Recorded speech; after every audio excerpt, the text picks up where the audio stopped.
साथियों, क्या आप जानते हैं कि एक फार्मर और एक एग्री एक्सपर्ट के बीच केवल 5 स्टेप्स की दूरी होती है। अगर आप केवल इतना जानते हैं कि हमारी फसलों के विकास के लिए किन न्यूट्रिएंट की ज़रूरत होती है तो आप अभी केवल पहले स्टेप पर हैं। लेकिन जो किसान भाई ये भी समझ लेते हैं कि न्यूट्रिएंट का रोल क्या होता है, किस न्यूट्रिएंट की किस स्टेज के ऊपर ज़रूरत होती है और न्यूट्रिएंट की डेफिशिएंसी होने पर सिम्टम देखकर कैसे पहचाना जाए, तो वो किसान भाई एक स्टेप आगे बढ़ जाते हैं। और फाइनली आते हैं हम स्टेप नंबर 3 के ऊपर। यहाँ वो किसान आते हैं जो फर्टिलाइज़र को समझने लगते हैं, यानी किस फर्टिलाइज़र के अंदर कितने % न्यूट्रिएंट पाया जाता है, वाटर सोल्यूबल फर्टिलाइज़र क्या होते हैं, एनपीके ग्रेड क्या होते हैं, तो ये किसान लेवल 3 पर माने जाते हैं। और फाइनली आते हैं हमारे प्रोग्रेसिव फार्मर। इन किसानों की प्रोडक्शन दूसरे किसानों के मुकाबले ज़्यादा निकलती है क्योंकि ये किसान जानते हैं फर्टिलाइज़र कंपैटिबिलिटी क्या होती है, किन दो फर्टिलाइज़र को आपस में मिक्स नहीं करना चाहिए और किन दो फर्टिलाइज़र को अगर मिक्स करके डाला जाए तो हमारी प्रोडक्शन ज़्यादा निकलती है। इसीलिए किसान भाई हमेशा प्रोडक्शन में आगे रहते हैं। और फाइनली बात करते हैं उन किसान भाइयों की जो लेवल 5 तक पहुंच चुके हैं। इनको एग्री एक्सपर्ट कहा जाता है क्योंकि ये किसान भाई अपना फर्टिलाइज़र शेड्यूल अपनी फसल के हिसाब से खुद डेवलप करने लगते हैं, इसीलिए ये एग्री एक्सपर्ट माने जाते हैं।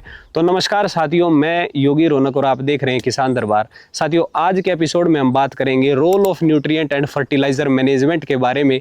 और इस वीडियो के आखिर में हम गेहूं की फसल का एग्जांपल लेते हुए खुद का फर्टिलाइजर शेड्यूल बनाना सीखेंगे। तो आप सभी भाइयों से एक रिक्वेस्ट है, इस वीडियो को आखिर तक आप ज़रूर देखें और आखिर में बताएं कि इस वीडियो को देखने के बाद आप कौन से लेवल पर हैं। तो चलिए स्टार्ट करते हैं।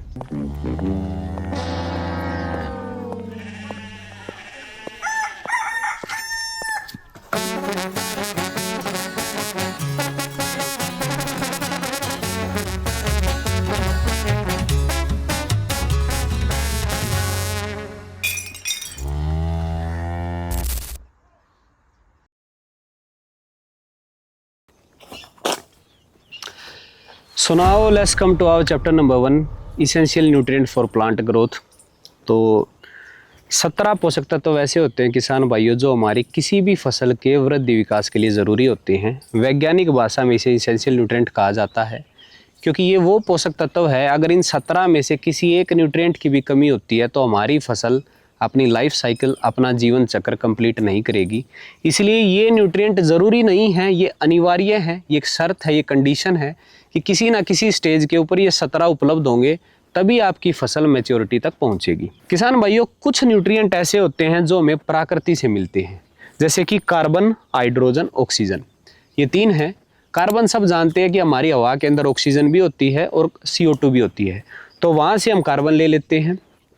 दूसरा हाइड्रोजन और ऑक्सीजन, जब किसान भाई सिंचाई करते हैं, पानी का फॉर्मूला H2O होता है, तो वहाँ से हाइड्रोजन मिल जाता है और ऑक्सीजन मिल जाता है। अब बात कर लेते हैं बाकी न्यूट्रिएंट की जो हमारी मिट्टी में पाए जाते हैं। इनको बेसिकली मुख्यतः 2 आधार पर बांटा गया है। एक वो न्यूट्रिएंट हैं जो ज़्यादा मात्रा में चाहिए, उनको मैक्रो न्यूट्रिएंट कहा जाता है, और वो न्यूट्रिएंट जो कम मात्रा में चाहिए उनको माइक्रो न्यूट्रिएंट कहा जाता है। अब सब किसान भाई जानते हैं, यूरिया की बात करें, DAP की बात करें या भाई पोटाश की बात करें, तो आमतौर पर किसान भाई एक बैग 50 किलो का डालता है।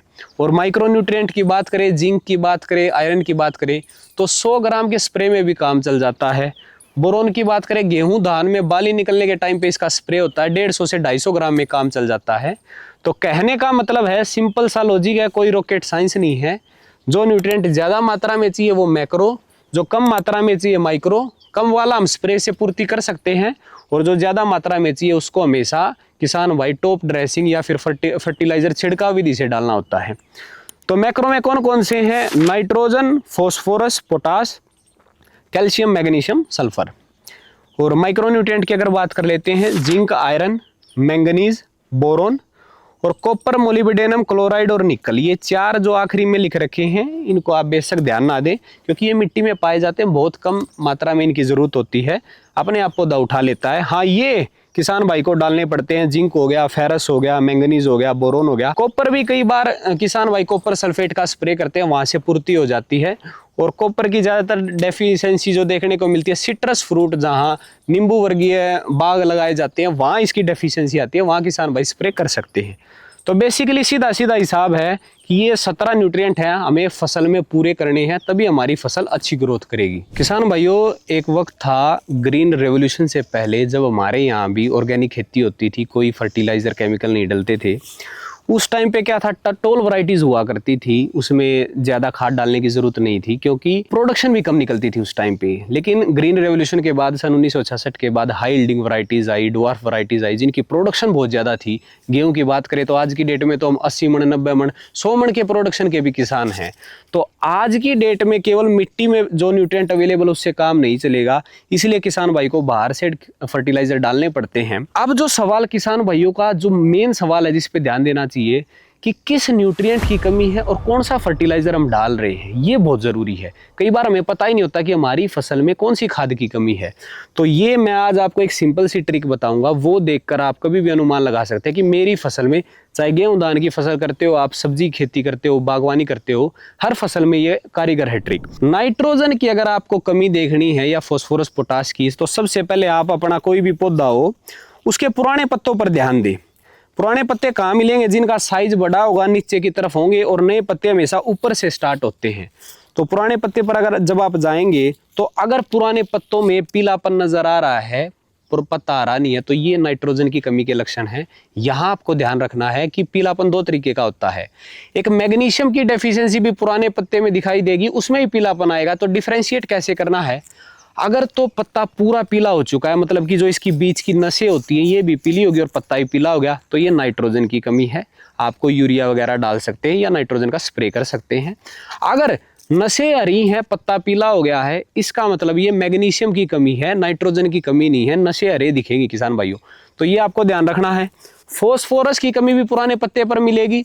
इसके अंदर क्या होगा, जो आपके पुराने पत्ते हैं वो गुलाबी रंग के हो जाएंगे क्योंकि क्लोरोफिल चेंज हो जाता है फॉस्फोरस की कमी होने में। तो अगर पुराने पत्ते पे गुलाबी रंग का आ रहा है, चाहे आप कोई भी खेती करते हो, तो फॉस्फोरस की कमी है। और पोटाश की कमी तो पहचानना बिल्कुल आसान है किसान भाइयों।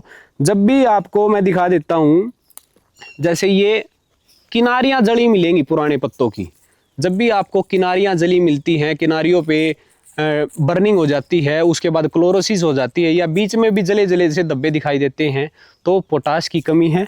सल्फर की कमी हमेशा आपको नए पत्तों में मिलेगी। सल्फर की कमी और नाइट्रोजन की कमी बिल्कुल एक समान होती है।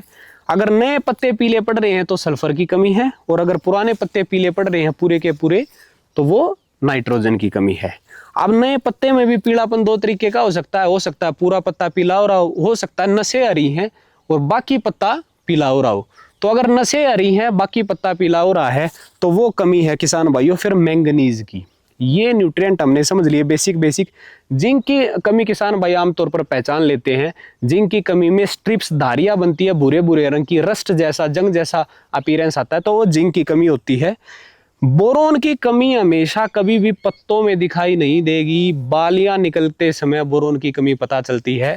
जब भी अगर गेहूं की बालियां की अगर बात करें, तो बालियां अगर सुकड़ी हुई या फिर मुरझाई हुई बालियां निकलती हैं, दाने खाले होते हैं, दाने नहीं भरते, तो वो बोरोन की कमी के लक्षण हैं, बोरोन की और कैल्शियम की। ये दो कमी कभी भी आपको पत्तों में नहीं दिखाई देंगी, ये तो ये आपके बड में दिखाई देंगी। जहां से नया फूल निकलता है वो बड वहीं के वहीं सूख जाएगा, तो कैल्शियम की कमी है।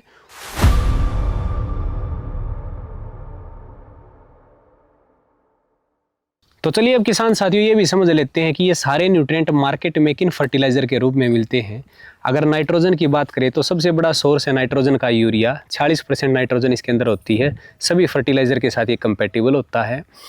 और इसका फ़ायदा ये होता है कि अगर आपको बढ़वार ज़्यादा लेनी है, टिलरिंग पे काम करना है, वनस्पतिक विकास करवाना है, तो नाइट्रोजन का यूरिया आप खेत में डाल सकते हैं।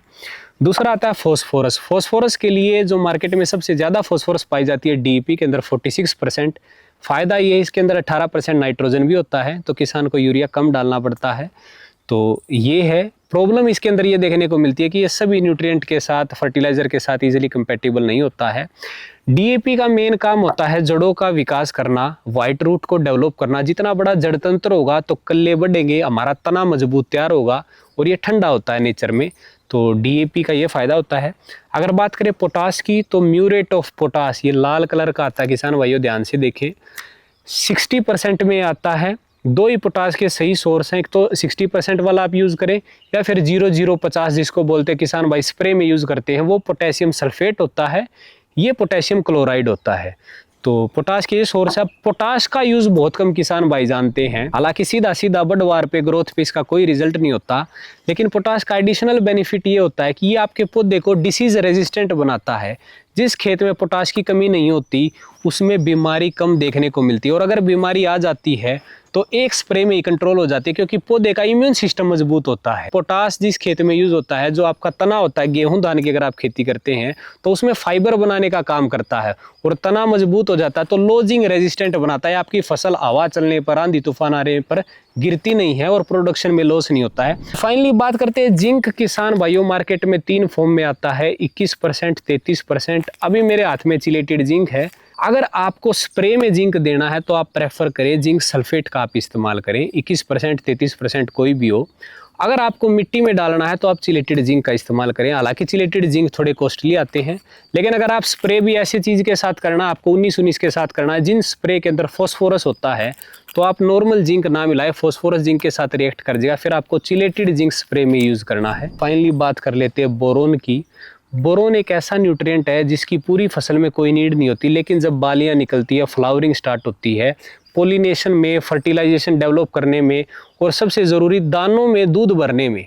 अब होता क्या है, फोटोसिंथेसिस से जितना भी पौधा खुराक बनाता है, शुगर बनाता है, चीनी बनाता है, वो अपने तने में स्टोर करता है, और बाली निकलने के टाइम पे वो सारी खुराक तने से निकल के हमारे फ्रूट डेवलपमेंट में, सीड डेवलपमेंट में हो, उसके लिए सबसे ज़्यादा रिजल्ट बोरोन का है। सल्फर की अगर बात करें, सल्फर का एडिशनल फ़ायदा ये है कि ये सॉइल कंडीशनर का काम करता है। अगर आपकी हल्की मिट्टी है, मिट्टी में नमक है, तो सल्फर आप ज़रूर इस्तेमाल करें। तो तिलहनी फसलों में तेल बनाने का काम है, वहाँ इसकी डोज ज़्यादा रिकमेंड की जाती है, 12 से 13 किलो, लेकिन नॉर्मल खेती में 8 से 10 किलो आप इसका प्रयोग करें। ये आपकी हल्की मिट्टी में भी पौधों को जीवित रखने में, साल्ट रेजिस्टेंट बनाने में, मिट्टी सुधारने में, क्योंकि जब भी आप मिट्टी में डालेंगे जिप्सम क्रिएट करता है। तो ये हमने समझा रोल ऑफ फर्टिलाइजर्स के बारे में। चलिए अब अगले पार्ट में चलते हैं। तो किसान भाइयों, आपने नोट किया होगा कई बार किसान भाई फर्टिलाइज़र डालते हैं, उसके बावजूद रिजल्ट देखने को नहीं मिलता। तो आपको समझना होगा ऐसा क्यों होता है। क्योंकि कोई भी फसल डायरेक्ट फर्टिलाइज़र कंज्यूम नहीं करती, न्यूट्रिएंट की फॉर्म में उसको एब्जॉर्ब करती है। फसल यूरिया नहीं खाती, ना फसल डीएपी खाती, ना पोटाश खाती। यूरिया से नाइट्रेट बनाती है, फिर नाइट्रेट एब्जॉर्ब करती है। डीएपी का फॉस्फेट बनता है, फिर फॉस्फेट एब्जॉर्ब करती है, और पोटाश के पोटाश आयंस बनते हैं। और न्यूट्रिएंट को एब्जॉर्ब होने के लिए 3 स्टेप से पास होना ज़रूरी है। अगर इन 3 स्टेप में कहीं भी गलती होती है तो बेशक आपने कितना ही महंगा फर्टिलाइज़र क्यों ना डाला हो, आपका रिजल्ट नहीं आएगा, आपके पैसे खराब होंगे, हो सकता है आपकी मिट्टी में नमक का निर्माण भी हो। सबसे पहला स्टेप है कि आपके फर्टिलाइज़र का पानी में घुलना ज़रूरी है, क्योंकि पौधा जो भी खुराक उठाता है वो पानी में न्यूट्रिएंट घोल के उठाता है। पौधा पानी एब्जॉर्ब करता है, हम पानी के अंदर न्यूट्रिएंट मिला देते हैं तो न्यूट्रिएंट भी पानी के साथ चले जाते हैं। इसीलिए खेती के लिए क्या ज़रूरी है, कुछ किसान भाई फर्टिलाइज़र सिंचाई करने के बाद डाल देते हैं। अगर यूरिया का आप इस्तेमाल करते हैं तो सिंचाई के पहले या बाद में आप डाल सकते हैं, क्योंकि यूरिया हाईली हाइग्रोस्कोपिक नेचर का होता है और मिट्टी में ये बॉन्ड नहीं बनाता है, अटैच नहीं होता है, मिट्टी में मोबाइल होता है। तो यूरिया तो आप पहले भी डाल सकते हैं, बाद में भी डाल सकते हैं, ये आपकी जड़ों तक पहुंच जाएगा अगर थोड़ी सी भी नमी इसको मिल गई। लेकिन अगर आप यूरिया के साथ फर्टिलाइज़र मिला रहे हैं, आप सल्फर मिला रहे हैं, आप जिंक मिला रहे हैं, और वो आप सिंचाई के बाद ऊपर से डाल रहे हैं, सोच रहे हैं कि सल्फर भी मिल जाएगा क्योंकि यूरिया मिलता है, तो ये कंडीशन ठीक नहीं होगी। केवल आप पहले डालें, ऊपर से खेत में सिंचाई करें, ताकि एक बार पानी में फर्टिलाइज़र अच्छे से घुल जाए और फिर जड़ें उसको उठा पाएंगी। अब आते हैं दूसरे स्टेप के ऊपर। जो ये फर्टिलाइज़र का, न्यूट्रिएंट का और पानी का हमने मिक्सचर तैयार किया है, ये जड़ों तक पहुंचाना ज़रूरी है। अब उस न्यूट्रिएंट का फ़ायदा क्या जो जड़ों तक नहीं पहुंचा, अगर मान लो जड़ों से नीचे चला जाता है या ऊपर रह जाता है, तो वो न्यूट्रिएंट हमारा किसी काम का नहीं। यहाँ बड़ा एक फेमस एग्जाम्पल है, किसान भाई शायद कुछ इस पे एग्री नहीं करेंगे कि डीएपी खाद को ऊपर से डाले या ना डाले, टॉप ड्रेसिंग में डाले या ना डालें। उनका मानना है कि डीएपी खाद ऊपर से डालने में भी रिजल्ट देखने को मिलता है। बिल्कुल। तो किसान भाइयों, आपको समझना होगा कि डीएपी खाद के अंदर केवल फॉस्फोरस नहीं होता है, उसमें नाइट्रोजन भी होता है 18% और 40% फॉस्फोरस होता है। हालांकि हमारे डालने का पर्पज़ क्या है कि हम फॉस्फोरस डालना चाहते हैं, हम जड़ों का विकास करना चाहते हैं, इसीलिए हम डीएपी डाल रहे हैं। तो जब भी किसान भाई डीएपी के दाने डालते हैं सतह के ऊपर, तो होता क्या है, हम ऊपर से पानी लगा देते हैं, सिंचाई लगते ही डीएपी पानी में घुल जाएगा उसमें से 2 आयन निकलेंगे, एक नाइट्रोजन का, एक फॉस्फोरस का। नाइट्रोजन का आयन मैंने अभी पीछे बताया था, वो जमीन में मोबाइल होता है, मिट्टी के छोरों से होता हुआ जड़ों तक पहुंच जाएगा। लेकिन फॉस्फोरस हाईली रिएक्टिव होता है, जैसे ही आप डीएपी खाद को ऊपर डालोगे उसमें से फॉस्फोरस निकलेगा, निकलते ही वो मिट्टी के कणों के साथ बॉन्ड बना लेगा, अटैच हो जाएगा, 1 इंच भी अपनी जगह से मूव नहीं होगा। तो जो रिजल्ट आप देख रहे हैं, जो फसल हरी हो रही है, वो नाइट्रोजन का है, 18% नाइट्रोजन का, जो हमारी जड़ों तक पहुंच चुका है। आपको लग रहा है कि डीएपी ने रिजल्ट दिखा दिया, हालांकि डीएपी का रिजल्ट कोई किसान भाई देख के नहीं बता सकता, क्योंकि फॉस्फोरस का काम होता है जड़ों का विकास करना, और जड़ें हमारी मिट्टी के नीचे होती हैं। किसी को नहीं पता कि भाई पहले जड़ों की विकास ग्रोथ कितनी थी, डीएपी डालने के बाद कितनी हुई, क्योंकि वो हमें हमारी विजिबल आई से दिखाई नहीं देती है। तो जिंक, फॉस्फोरस और पोटाश, ये 3 फर्टिलाइजर ऐसे हैं जिनको आपको कभी भी टॉप ड्रेसिंग में नहीं देना है, बैंड प्लेसमेंट करनी है, जीरो ड्रिल या किसी अन्य मशीन के साथ बुआई करके बीज के पास इसको छोड़ना है, ताकि जैसे ही पानी मिले ये घुल जाए। ये घुलते ही मिट्टी के साथ रिएक्ट होंगे, लेकिन अगर जड़ें वहीं पर मौजूद होगी तो मिट्टी से बॉन्ड तोड़ के अपने साथ बॉन्ड बना लेगी और उस न्यूट्रिएंट को एब्जॉर्ब कर लेगी। तो zinc, DAP, single super, MOP. तो अब आते हैं फाइनल स्टेप नंबर 3 के ऊपर। अगर हमारा फर्टिलाइजर घुल भी गया, हमने डीएपी की बुआई जड़ों के पास भी कर दी, वो घुलनशील भी है, जड़ों के पास भी है, फिर भी पौधा क्यों नहीं उसको उठा रहा है, तो यहाँ क्या क्या कारण हो सकते हैं, इसको समझना जरूरी है। जरूरी नहीं है किसान भाई कि अगर सारी कंडीशन अच्छी है फिर भी पौधा उसको उठाएगा। कुछ फैक्टर ऐसे होते हैं जिन कंडीशन में पौधा पानी पीना बंद कर देता है, और अगर उसने पानी पीना बंद कर दिया तो आपका न्यूट्रिएंट अपटेक भी स्टॉप हो जाता है। इसको गहराई से समझते हैं। तो किसान भाइयों, पहली कंडीशन है सोइल ड्राई। अगर आपकी मिट्टी में नमी नहीं है, पानी नहीं है, तो खाद पड़ा रहेगा, पौधा वैसे ही उसको अपटेक नहीं करेगा। पानी आपने लगा दिया। दूसरी कंडीशन क्या हो सकती है, फीडिंग रूट्स का डैमेज होना। अभी मैंने बताया था कि हमारा पौधा वाइट रूट, छोटी छोटी जो कोमल जड़ें होती है सफ़ेद, उनसे पानी और पोषक तत्व उठाता है। अगर आपकी जड़ों में फंगस लग जाती है या कोई इंसेक्ट अटैक हो जाता है, वाइट ग्रब का अटैक हो जाता है, तो आप खुद सोचिए, जिस जड़ों में डैमेज हो गया है वो जड़ें अब कैसे पानी और खुराक उठाएंगी। ऐसी सिचुएशन के अंदर भी आप सीधा फर्टिलाइजर डालने की तरफ ना जाएं, क्योंकि फर्टिलाइजर तेज होते हैं, आपकी जड़ें और ज्यादा प्रभावित होंगी। पहले आपको काम करना है इंसेक्ट और डिसीज की रोकथाम करनी है। जो भी निमाटोड वगैरह दिक्कत आई हुई है पहले उसकी रोकथाम करें, फिर फर्टिलाइजर डालें, फिर उसका रिजल्ट पूरा देखने को मिलेगा। तीसरी चीज होती है ठंड ज्यादा होना। अब मैं इसको एक एग्जाम्पल से समझाता हूँ। किसान भाई पहले यूरिया के साथ 20-25 दिन पे गेहूं की फसल में यूरिया के साथ सल्फर का प्रयोग करते हैं। अब पौधा सल्फर नहीं खाता है, सल्फर को पहले सल्फेट में कन्वर्ट करता है, फिर सल्फेट कंज्यूम करता है। अब जैसे जैसे ठंड बढ़ती है, क्योंकि गेहूं एक रबी क्रॉप है, दिसंबर जनवरी के महीने में ठंड बढ़ती है तो सल्फर का सल्फेट में कन्वर्ट होना बंद हो जाता है, और सल्फेट अगर नहीं होगा तो पौधा उसको उठाएगा नहीं। इसीलिए गेहूं की खेती करने वाले या किसी भी फसल में अगर ठंड में आप इस्तेमाल कर रहे हैं, आप पहली सिंचाई दिसंबर महीने तक आप इसका यूज़ कर सकते हैं, 15 दिसंबर से पहले। उसके बाद इसकी सोल्युबिलिटी कम हो जाएगी, सल्फेट नहीं बनेगा। और फाइनली वाटर लॉगिंग, यानी खेत में पानी का ज़्यादा बढ़ना। अब किसान भाई सोचेंगे पानी भरेगा तो पौधा पानी क्यों नहीं उठा रहा है। अगर ज़रूरत से ज़्यादा पानी हुआ तो पौधे को जितनी ज़रूरत है पौधा अपना उठा लेगा, बाद में उसको उठाने की ज़रूरत नहीं पड़ेगी। इसलिए ज़्यादा पानी होने पर भी आपका फर्टिलाइज़र नहीं डालेगा। पहले अगर आपके खेत में पानी भरा है तो उसमें फर्टिलाइज़र ना डालें, पहले खेत में निकासी करें, खेत में हवा लगाएं। जब हवा और पानी का बैलेंस होगा, मिट्टी सूखेगी, उसके बाद फर्टिलाइज़र अपना काम दिखाएगा। तो हमने 4 पॉइंट समझ लिए कि अगर ये सारे पॉइंट हम ठीक कर देते हैं, उसके बावजूद केवल एक डिफरेंस आ जाता है कि हमारे मौसम में बादल आ जाते हैं, क्लाउड आ जाते हैं या ह्यूमिडिटी आ जाती है, तो इसका भी प्रभाव खुराक उठाने पे लगता है। किसान भाइयों, समझिए होता क्या है कि जब हमारे पत्तों के ऊपर धूप पड़ती है तो हमारे पत्तों के अंदर छोर होते हैं जिनको स्टोमेटा कहा जाता है। तो अपने पत्ते स्टोमेटा खोल देते हैं और पौधे के अंदर जितना भी पानी था वो स्टोमेटा से भाप बन के निकलता है और पत्ता ठंडा हो जाता है। अब ये प्रोसेस क्यों ज़रूरी है? ये प्रोसेस इसलिए ज़रूरी है, अगर मान लो कि पत्तों पे लगातार गर्मी पड़ती रहेगी और पत्ते ठंडे नहीं होंगे तो होगा क्या, हमारे पत्ते जलना स्टार्ट हो जाएंगे। और ये प्रकृति है कि जब भी कोई पानी भाप बन के उड़ता है तो वहाँ ठंड क्रिएट होती है। आप इसको नोट करना, जब भी हम पंखे के नीचे बैठते हैं और हमारा पसीना भाप बन के उड़ता है, ठंडक महसूस होती है। क्यों? हमारा पसीना भाप में कन्वर्ट हो जाता है। उसी प्रकार सेम प्रक्रिया है पत्तों में, इसको ट्रांसपिरेशन कहा जाता है। पत्ता खुद को ठंडा करने के लिए बार बार पानी हवा में भाप की तरह छोड़ता रहता है और वो गर्मी से जलने से बच जाता है। अब आप सोचो कि जब पत्ते में पानी की कमी होगी तो पत्ता क्या करेगा, अपनी रूट्स को ऑर्डर देगा कि तू पानी भेज मेरे पास, ऊपर मेरे पास पानी की कमी है, मेरे को ठंडा होना है।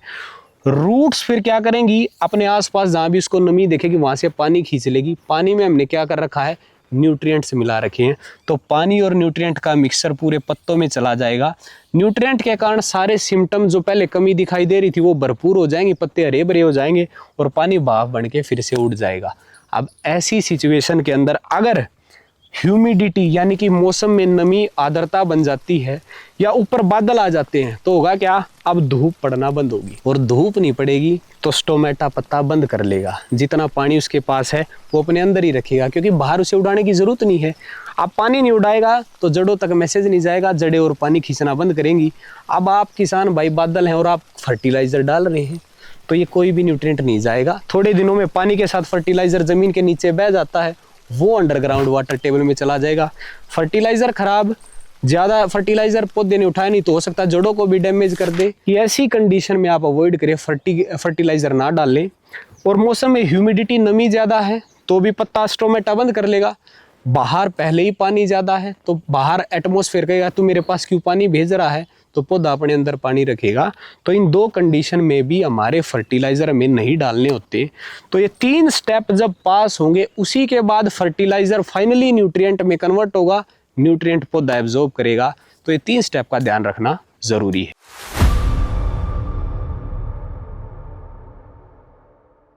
तो किसान भाइयों अब आते हैं हमारे स्टेप नंबर 4 यानी एडवांस फार्मर अगर आप बनना चाहते हैं तो सबसे पहले आपको फर्टिलाइजर कंपैटिबिलिटी समझनी होगी।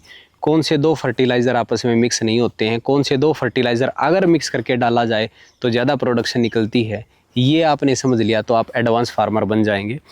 तो मैं कोशिश करूँगा कि ईजी लैंग्वेज में आप लोगों को समझा सकूँ। तो सबसे पहले बात करते हैं यूरिया फर्टिलाइज़र की। यूरिया सबसे कंपैटिबल फर्टिलाइज़र है, लगभग सारी चीज़ें इसके साथ मिलाई जाती हैं और आप देखते हैं किसान भाई हर यूरिया के साथ कोई ना कोई फर्टिलाइज़र मिक्स करके डालते हैं। तो कंपैटिबिलिटी के मामले में नंबर 1 है, सारी चीज़ें टिक कर रखी हैं। हाँ, केवल पोटाश के साथ आप इसको मिक्स ना करें, क्योंकि पोटाश के साथ अगर मिक्स करते हैं तो मिक्स करने के जल्दी आप इसको डाल दें, तुरंत खेत में डाल दें, ज़्यादा समय ना दें। हाँ, एक मैं बताना चाहूँगा, सिंगल सुपर फॉस्फेट या मैग्नीशियम के साथ यूरिया में डालने में एक प्रॉब्लम देखी गई है कि वैसे न्यूट्रिएंट अवेलेबिलिटी के मामले में कोई दिक्कत नहीं है, लेकिन सिंगल सुपर भी हाईली हाइग्रोस्कोपिक होता है, नमी खींचता है, यूरिया भी नमी खींचता है और जो मैग्नीशियम सल्फेट होता है ये भी नमी खींचता है।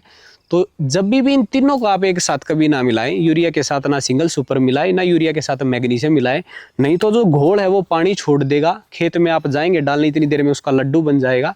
अब बात आते हैं डीएपी फर्टिलाइजर की। डीएपी कह लो, सिंगल सुपर कह लो, ट्रिपल सुपर फॉस्फेट कह लो, जिस फर्टिलाइजर के अंदर फॉस्फोरस है वो इस्तेमाल करते समय आपको सबसे ज़्यादा ध्यान देना है, क्योंकि फॉस्फोरस किसी के साथ नहीं जुड़ता है, अकेले रहना इसको पसंद है। तो जिंक सल्फेट के साथ तो किसान भाई जानते हैं इसको नहीं मिलाना। मैग्नीशियम भी सल्फेट के फॉर्म में ही आता है, उसके साथ भी नहीं मिलाना। किसी भी माइक्रो न्यूट्रिएंट के साथ आपको नहीं मिलाना है। केवल एक कॉम्बिनेशन मैं बता देता हूं, जहां डीएपी मिलता है आप डीएपी के साथ पोटास मिला सकते हैं और सल्फर मिला सकते हैं। अब बात करते हैं 13-0-45। किसान भाई को मैं बता देता हूं, ये एनपीके का ग्रेड है। एन नाइट्रोजन इसमें 13% है, फॉस्फोरस 0 है, पोटास इसमें 45% है। ये जनरली वो स्प्रे है जो किसान भाई गेहूं और धान में या किसी भी फसल में फ्लावरिंग स्टेज पर फूल अवस्था को बढ़ाने के लिए करते हैं। इसका एक ही कॉम्बिनेशन बनता है 13-0-45 को आप कैल्शियम नाइट्रेट के साथ मिला सकते हैं, क्योंकि कैल्शियम भी नाइट्रेट फॉर्म में है और ये भी पोटेशियम नाइट्रेट है, और साथ में आप बोरोन मिला सकते हैं। कैल्शियम में भी मैंने यही लिख रखा है, कैल्शियम और फॉस्फोरस एक ही तरीके से हैं, किसी के साथ रिएक्ट नहीं करते। तो कैल्शियम का भी यही कॉम्बिनेशन है 13-0-45 कैल्शियम और बोरोन। अब बात आती है 0-0-50। 0-0-50 वो स्प्रे है, जैसे वो 13-0-45 फ्लावरिंग बढ़ाता है, 0-0-50 का स्प्रे फ्लावरिंग आने के बाद जब दूध बनना स्टार्ट होता है, मिल्किंग स्टेज जिसको बोलते हैं, उस टाइम पे 0-0-50 का स्प्रे किया जाता है। इसमें पोटेशियम सल्फेट इसको बोला जाता है। अगर ये सल्फेट है तो इसके साथ सल्फेट वाला ही मिलेगा, यानी कि मैग्नीशियम सल्फेट। जितने भी माइक्रो न्यूट्रिएंट आते हैं वो भी सल्फेट में आते हैं, वो भी आप मिला सकते हैं, जैसे जिंक सल्फेट हो गया, आयरन सल्फेट हो गया, मैंगनीज सल्फेट हो गया। माइक्रो न्यूट्रिएंट जितने भी आते हैं आप अगर इनको मिलाना चाहते हैं तो आप इनको चिलेटेड फॉर्म में किसी भी न्यूट्रिएंट के साथ मिला सकते हैं। जिंक, आयरन, कॉपर, मैंगनीज इनके चिलेटेड फॉर्म आते हैं, तो वो चीज़ आप किसी भी फर्टिलाइजर के रूप में दे सकते हैं। जान भाइयों, फाइनल जो हमारा कंक्लूजन निकलता है कंपैटिबिलिटी टेस्ट का, यही निकलता है कि जितने भी फॉस्फोरस फर्टिलाइजर है जो टॉप ड्रेसिंग में यूज होते हैं, डीएपी, सिंगल सुपर और ट्रिपल सुपर फॉस्फेट, इनको अगर आप डालना चाहते हैं तो आप केवल पोटास के साथ मिला सकते हैं, म्यूरेट ऑफ पोटास के साथ, और सल्फर के साथ आप इसका कॉम्बिनेशन बना सकते हैं। और जितने भी फॉस्फोरस के एनपीके ग्रेड आते हैं जो स्प्रे में यूज होते हैं, जैसे कि 19-19-19, 12-61-0, 0-52-34, यानी जिसके भी बीच में जो फॉस्फोरस की जगह कुछ ना कुछ लिखा हुआ है, वो स्प्रे आपको किसी के साथ मिक्स नहीं करने, क्योंकि इसका मतलब उनके अंदर फॉस्फोरस है। यहाँ 19% फॉस्फोरस है, यहाँ 61% और यहाँ 52%। रही बात कैल्शियम नाइट्रेट फर्टिलाइजर की, कैल्शियम भी हाईली रिएक्टिव होता है। कैल्शियम का एक ही कॉम्बिनेशन बनता है कि आप 13-0-45 के साथ और बोरोन के साथ इसका मिला के स्प्रे करें, और स्प्रे में यूज होता है ज़्यादातर कैल्शियम नाइट्रेट। डालना चाहें तो यूरिया के साथ आप मिला के इसको डाल सकते हैं टॉप ड्रेसिंग में, और स्प्रे में आप इसको 13-0-45 और बोरोन के साथ लें। तो फाइनल स्प्रे कॉम्बिनेशन जो रहेंगे, अगर आप बढ़वार के लिए, टिलरिंग के लिए, ग्रोथ के लिए स्प्रे करना चाहते हैं छोटी स्टेज में, तो 19-19-19 बढ़वार पे काम करता है, जिसमें एनपीके तीनों होते हैं। और इसके साथ आपको चिलेटेड में न्यूट्रिएंट लेने हैं, क्योंकि मैंने बताया 19-19 के साथ और कोई मिक्स नहीं करना, चिलेटेड कर सकते हैं, चिलेटेड रिएक्शन नहीं करते हैं। चिलेटेड जिंक और चिलेटेड आयरन, ये एक आप स्प्रे करना है। बूटिंग स्टेज यानी गबोट अवस्था में अगर आपको स्प्रे करना है, बाली निकलने से पहले, गेहूं, धान या किसी भी फसल में, तो आपको जो ये स्प्रे 13-0-45 कैल्शियम और बोरोन का स्प्रे हमने बताया था, ये करना, बहुत जबरदस्त रिजल्ट रहेंगे। और 0-52-34 अगर करना है इसकी जगह पे, तो आप अकेला 0-52-34 करें, कोई दूसरा आपको न्यूट्रिएंट नहीं मिलाना है। और 0-0-50 जो मिल्किंग स्टेज, दूध बनने के टाइम में यूज होता है, इसके साथ आप मैग्नीशियम सल्फेट मिला के स्प्रे कर सकते हैं। तो ये हमने कंक्लूजन निकाला है फर्टिलाइजर कंपैटिबिलिटी टेस्ट का। टॉप ड्रेसिंग में फर्टिलाइजर कौन से मिक्स करने हैं, स्प्रे में कौन से करने हैं, तो इन चीज़ों का आप ध्यान रखें, रिजल्ट आपको अच्छे मिलेंगे। तो साथियों, अब हम फाइनली बात करेंगे गेहूं की फसल के फर्टिलाइजर शेड्यूल के बारे में। जैसा हमने प्रॉमिस किया था कि हम खुद आपको फर्टिलाइजर शेड्यूल बनाना सिखाएंगे, तो चलिए एक बार इसको देख लेते हैं। जैसे कि हमने डाटा उठा लिया ICAR, Indian council of agriculture research, जहां से पूरी ये जो बॉडी है, सभी यूनिवर्सिटी, सभी रिसर्च इंस्टीट्यूट, सभी स्टेशन को ICAR के अंडर ही संभाला जाता है। तो यहाँ का डाटा कहता है कि 1 एकड़ गेहूं के लिए आपको 60 किलो नाइट्रोजन, 24 किलो फॉस्फोरस और 16 किलो पोटास की जरूरत होती है। तो ये हालांकि इन्होंने प्योर फॉर्म में बता दिया, मार्केट में आपको नाइट्रोजन, फॉस्फोरस, पोटास नहीं मिलते हैं, किसी ना किसी, जैसे नाइट्रोजन यूरिया की फॉर्म में मिलता है, फॉस्फोरस DAP की फॉर्म में मिलता है, पोटास म्यूरेट ऑफ पोटास की फॉर्म में आता है, 0-0-50 की फॉर्म में आता है। तो जो नाइट्रोजन गेहूं की फसल में सिफारिश की जाती है, वो कहा जाता है कि 3 भाग में देनी है। 1/3 भाग आपको बुआई के समय डाल देना है, और उसका अगला जो 1/3 है वो आपको पहली सिंचाई के ऊपर, और जो बचा हुआ भाग है वो दूसरी सिंचाई के ऊपर आपको नाइट्रोजन का यूज करना है। फॉस्फोरस और पोटास हमने समझा था फर्टिलाइजर के अंदर कि ये 2 फर्टिलाइजर मिट्टी में रिएक्शन कर लेते हैं, जड़ों तक नहीं पहुंचते हैं, इसीलिए हमने बुआई के समय ड्रिल के साथ बुआई के समय पूरे के पूरे डाल देने हैं, ताकि बीज के पास ही अवेलेबल हो। अब हम गेहूं की खेती के लिए अपना खुद का शेड्यूल तैयार करते हैं, तो जो पूरा फर्टिलाइजर शेड्यूल डिपेंड करेगा फॉस्फोरस के लिए आप कौन सा फर्टिलाइजर यूज करते हैं। जैसे ज्यादातर जो किसान भाई DAP खाद डालते हैं बुआई के समय, तो DAP से ही कैलकुलेट करते हैं। अगर आपको 24 किलो फॉस्फोरस पूरा करना है, तो उसको DAP कितना डालना होगा, आपको 1 बैग DAP कम से कम डालना होगा, यानी 45 kg DAP आपको डालना होगा। तो यहाँ से आपकी फॉस्फोरस पूरी हो जाएगी। लेकिन DAP में मैंने बताया था 18% नाइट्रोजन भी होती है, तो अब नाइट्रोजन हमें कम डालनी है। जो 20 किलो थी तो उसकी नाइट्रोजन कम डालनी है, क्योंकि 18% DAP में आ गई है। तो अब हम नाइट्रोजन कितनी डालेंगे, 24 किलो यूरिया का ही हम प्रयोग करेंगे।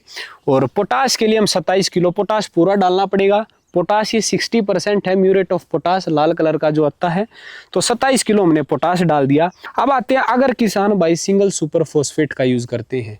सिंगल सुपर फॉस्फेट का एक तो ये फायदा है, इसमें कैल्शियम भी मिलता है, सल्फर भी मिलता है, लेकिन इसका नुकसान ये है, इसमें फॉस्फोरस बहुत कम होता है, केवल 16% फॉस्फोरस होता है।